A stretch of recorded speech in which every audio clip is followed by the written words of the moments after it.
Heart check. Am I handling God's promises with faith and integrity? God never fails to keep His promises, but that doesn't mean we always handle them well. Rachel is an example. She received a true promise from God. He opened her womb. He fulfilled what He said, but in the waiting, she grasped, manipulated, and competed.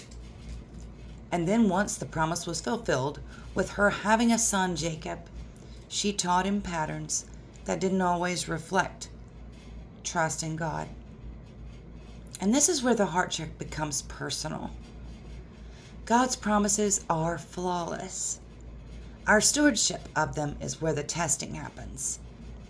We cling to the promise, but sometimes compromise in the process. We believe in God, but sometimes still try to control or rush the outcome. We hold the blessing, but sometimes mishandle the character required to sustain it.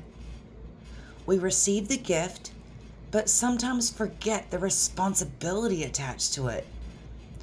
So the piercing question stands. Am I handling God's promises with faith and integrity? Or am I mismanaging what He entrusted me to? Because promises are not passive. They require alignment. They require obedience. They require patience. They require surrender. A promise from God is not just something to celebrate. It is definitely something to steward. In Luke 12:48, it says, "Everyone to whom much was given, of him much will be required. And from him, to whom they entrusted much, they will demand the more." Those who receive much from God are accountable to steward it faithfully.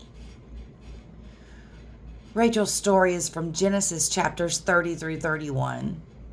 God fulfills His promise to Rachel, yet her actions reveal striving, competing, and misplaced trust. In 1 Corinthians 4:2, "Moreover, it is required of stewards that they be found faithful." So those entrusted with anything from God must be found faithful. So heart check. Am I honoring God with the way I carry His promises? Or am I allowing fear, impatience, or compromise to distort how I walk them out?